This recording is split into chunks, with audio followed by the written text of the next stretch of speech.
sweat of the hero. Toils of the brave, which are broadly developed. Ghana, land of freedom.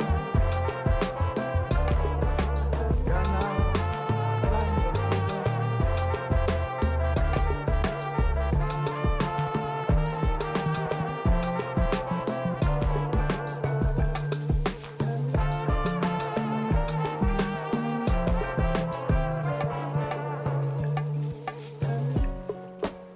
We were asked to study ideology, which is the ideas of the president.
Ghana, land of freedom.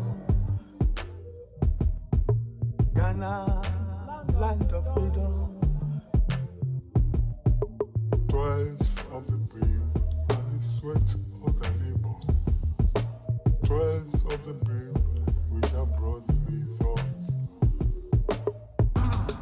Why you move them?